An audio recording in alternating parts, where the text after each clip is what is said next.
Hey, what's going on, my friends, and welcome to my YouTube channel. My name is Victor, and today I'm going to share with you 3 things I think you should know about this new moon on December 1st, 2024. At this time, you might feel like you're on the brink of finally stepping into a new era in your life, a new era of passion and purpose and expansiveness, goodness, manifestation, happiness, joy, abundance, all these things. Don't you feel are finally, after a long journey, a long road, are finally coming into your field, but they're not quite there yet. Things might feel like they're at a bit of a standstill, even though you're kind of like waiting to change. It reminds me of, I've moved many times, and there's this interesting limbo after you've like packed up your entire house and most things are in boxes. You're not quite there. You're not really living in the house anymore. You are technically, but you can't really dig in. You know you're moving soon, right? But you haven't gotten the new house yet. So you're just there in your empty house with the boxes and nothing to do. And you're just kind of waiting for the date, waiting for the movers to come. So you might, that's the best metaphor that came into my brain at this time. You might feel like that in your life, but this new move is going to be amazing. It's always it's mostly exciting when you move into a new home. If it's an upgrade especially. And that same type of feeling of just like, man, this new era is coming and it's going to be so awesome. I don't know exactly what it looks like quite yet, but things have been in motion, but it's just not quite that time. And what it is time for is what I'm going to talk about in this reading. So I'll go ahead now and break it down into 3 more specific themes that you might be wrestling with in your life right now. Number 1, I wrote down echoes of the past, emphasizing the word echo. What I mean by that, and you may have experienced this before even, I would assume for a lot of you, that a lot of times when you're on a good track, you're on a good timeline, if you will, you're making good progress and your good things are coming and you're heading in a good direction, sometimes the universe will kind of smack you with a surprise challenge in particular that represents like an echo of the past. What comes to mind as a good example is, a lot of you know years ago, I left my personal training gym to start my YouTube channel and my new career as an online coach and other things like that. And there was this this like transitional period where I had not really yet succeeded with my business yet, but things were growing at this time in my life I'm referring to that will really highlight what I'm trying to convey to you. My YouTube channel was blowing up, but that didn't necessarily mean lots of money was coming. It just meant things are moving. So my channel was blowing up and I was still kind of broke financially. Things weren't yet manifesting in the financial realm quite yet, but I knew I was in a good situation. I was about to launch my coaching program and there's a lot of good things in the works. And at this exact time, I was slapped with this big bill from the IRS. It just came out of left field. I had no idea whatsoever that it was coming, and it was for like $10,000.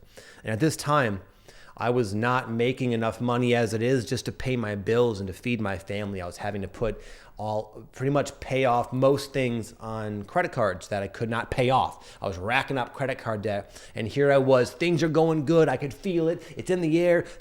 Positive change is on the horizon, and bam, $10,000 credit card bill or a IRS bill. And it was so, as you can imagine, it was so discouraging. It really gave me the feeling like, for a little while there, I was having a bit of a hissy fit. And I felt that there's nothing I can do. Doesn't matter what I do. Doesn't matter how much I follow my intuition and how much faith I have and how much progress I made, because life sucks, It's going to deal you a bad hand in cards. And I'm kind of rambling now, but you know the point. That was like the feeling I had. But what that really was, it was an echo of the past. It was unresolved. It was almost like, you can't really carry in all that much of your old energy and your old patterns and your old unconsciousness into this new realm. So a lot of times the universe, in my opinion anyway, will hook you up with a big favor and blessing by helping it play out in your life. which initially when you judge your life at face value based on what's happening in your circumstances, it can seem like, oh boy, like with me with the bill, it was like, oh boy, geez, now I'm really in bad credit card debt. Can't get much worse than this. And it was discouraging and things like that. But you know what? Paid it off with the credit card, and I just had faith that the money would come to me. And then in a very short time, it did. And shortly after that, I did launch my first online coaching program. And I went from barely scraping by to making like over 6 figures a year, just like that. And then everything kind of continued to grow from that. We moved into a bigger house, and things just really expanded in the ways I felt intuitively would before they actually did.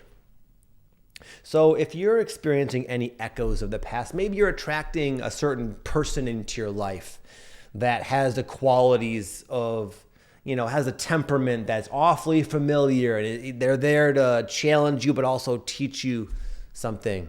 And a lot of times what these situations are here to teach you, at least what I've learned, is that these circumstances really don't matter. And what does matter is the trajectory you're on in your life. And your trajectory is influenced, obviously, by the choices you make in each and every day.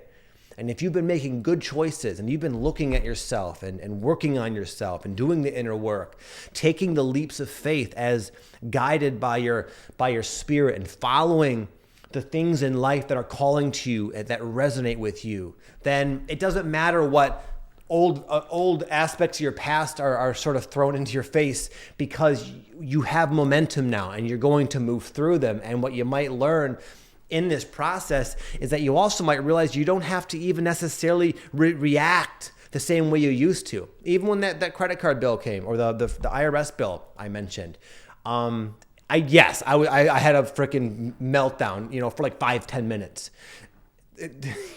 but besides that, like that type of thing in the past, like the very past version of me, I would have ruminated. I would have gone so into like this negative downward spiral in my brain it would have really like crushed me basically. But for me, I moved through it very quickly because I had that momentum, because I had a knowing that things are going to be fine. Things are going to work out for me in my life, contrary to what the universe is showing me. So don't lose hope, my friend. Don't lose faith. Feel into the energy underneath the circumstance, and you just might find that the circumstance itself has a lot less of a charge. And again, it's just kind of like these last little vestiges of your past needing to kind of resolve themselves and play out so you can finally leap into this new life, a new version of yourself. Number 2, I wrote down tidy up the closet. It's a great time to do things like that. A lot of you know that. It's like Mercury retrograde. And for me, it is, honestly, I don't know much about astrology, believe it or not, even though I do these videos. These videos for me are more intuitive updates that happen to correlate with the astrology. I don't know much at all. I barely even know my own sign and things like that. But what I have learned, I know a little bit about Mercury retrograde. And for me, there's always the same exact vibe, same feeling to it, which for me kind of validates some astrology. There's always a feeling of stagnancy and almost like I'm bombarded with realizations of all these different things in my life that are kind of a mess that need tending to. Like, for example, like my car. My car is an example. Like my daughter, she's learning to drive and she backed it into our basketball pole. So there's a big repair I have to get fixed there. It needs an oil change. There was a chip in the windshield recently, and I've been putting all of it off for quite a while, but all of a sudden it's really starting to kind of like weigh on me energetically. So it's like the feeling is like an awareness, like, oh, there's these things I gotta do. I gotta get back to the dentist. I gotta get a mold checked. I'm talking about myself here. Things like that, things that nobody wants to do. But if you just continue putting these things off, and you may have, because you may have been zooming around and busy these last several months, they can eventually become problems. And there also is a very nice feeling of dealing with it. Just yesterday, I was feeling this exact same feeling, almost like, man, there's so much to do. There's so many annoying tasks I have to fulfill. But they were weighing on me, and I just made this huge ass list. Here's my list. I wrote down retrograde cleanup. Boom. You can't see it, but it's like all these different things I got to do. But the point of me saying this is once I wrote all these down and kind of saw, okay. I know once I do this, I'm going to feel right as rain. It's time to do these things. It's time to clean up your mess and whatever that mess is. And what I've also learned is that when it is actually time to clean up the mess, it can actually be a great deal of fun. And another example that comes to mind is years ago as I was making this transition to get onto YouTube, one of my last careers I had before becoming like a full-time YouTuber was a medical marijuana grower. I had my entire basement converted into like different grow rooms and things like that. I had like the entire basement was one massive, lab for growing pot basically. And anyway, I was in this transition, and at some point I chose to stop growing the marijuana. But it was what I had done is I just basically turned all the lights off and just left everything as it was. All these plants that were kind of like decaying and growing mold and things like this. And I knew I had to break down all these different grow rooms. There's all this it was the epitome of a closet you have not cleaned in freaking eons. And it was like, it got to a time in my life where I knew I had to finally tackle it. But the idea of tackling the entirety of my basement when it was getting kind of nasty, it was just so, I don't want to do that. Damn, it's going to take forever.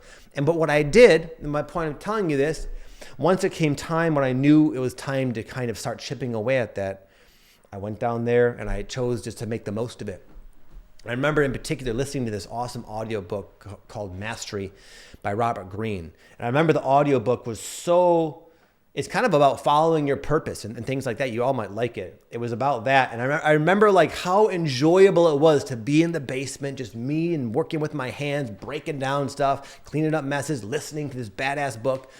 And I remember like this thing I was dreading for so long was actually quite enjoyable. And there is this feeling of lightness that I experienced every time I made progress. It took me like probably a few weeks of like daily work, honestly. It was a lot I put off.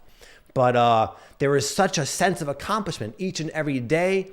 And there was like an energy of weight just being slowly lifted off my back. And the actual experience of it was not that bad. It kind of flowed quite smoothly and was quite enjoyable, I would say. So what I try to do during these tidy up phases is try to maintain a positive attitude as best I can and just understand the purpose of doing it and also try to make the most of it. Because what I've learned is that it really doesn't matter what you're doing as long as you're in alignment with what you're like meant to be doing. And what I mean by meant to be doing, I don't mean like to get into a whole debate over like, free will versus destiny, that kind of thing. But for me anyway, there's this sense of alignment. There's this sense of knowing like I am to do this now. I am to wait now. I am to rest now. I kind of always know for the most part what to do. And even when the thing I know to do is I'm cleaning up messes, if it's actually time to do that and it is actually in alignment, then it's kind of fun. There's a sense of joy. There's a sense of just happiness that comes along, regardless if I'm cleaning out a closet or like building up a new exciting purpose-based business. It's all kind of equal when you're in alignment. And theme number 3, I wrote down manifesting what you really want. Now is not the time to settle. A lot of times when you're manifesting, which is to say like, attracting, working towards, building, working at creating something, a new life, a new career, a new partnership, a new business, whatever it is. What can happen a lot is the earlier stages, your creations or your manifestations are primarily like reflections of the past. Like this is something you would have before what we would have wanted. This is like really closely resembling sort of kind of what you want, but also your unconsciousness and your issues and your patterns, and that's also mixed in with whatever it is. And it's kind of like, I hope this isn't it, because this isn't exactly what I was looking for, but it is sort of an improvement. So I could see how this could be the next thing, but I don't want it to be. Don't settle. A lot of times what we are capable of manifesting at the time, is so far beyond what we are aware of, what we think, that it's common for people to settle when they're like really close to getting exactly what they want. What comes to mind is many, many years ago when I've moved many times, as I said. This is like one of the first times I did a big move, where it was actually right after I had my spiritual awakening back in like 2010 or 11 or something. My family and I, we got into this like minimalist kick, and we chose to sell our belongings and sell our house and move down to Florida in a travel trailer, which we've done now twice. Some of you know the story. It's the first time we did it. And anyway, we got down to Florida, and after about a month or two, we had a baby, dogs in a little travel trailer, like a fifth wheel to be exact. We felt like we got to ground in. We got to get an apartment or something. And we were looking into Boca Raton, Florida. And we went this one day to like house shop sort of. We had this real estate agent, and she had like maybe 3 or 4 houses to look at. And I remember the first house was really cool. We're like, wow, this is a great house. This is really a great location, and it's beautiful. And we were really excited about it until we finally went into the backyard. We got into the backyard, and there was like 3 huge pit bulls, which I'm a fan of pit bulls, but we had one. We had a pit bull. That was our dog. And he didn't do well with other dogs, let alone other powerful dogs like that. And that would have been an absolute disaster. A lot of you pit bull owners know that can be the case when you have like, it's not ideal to have a neighbor have like a pit bull if yours is kind of dog aggressive. Great with people, but dog aggressive. Anyway, it was like, oh man, it was a deal breaker. Everything was great except that. But that was such an important thing. We would have had no peace of mind whatsoever. So we said, okay, you know what? The real estate lady, we love the house, but can't do it because of the dogs. What do you got next? And then it started to kind of make sense because we got to this next house, and the next house was even better. It was closer to the beach, more of an ideal location, a better price range and everything, even a nicer house.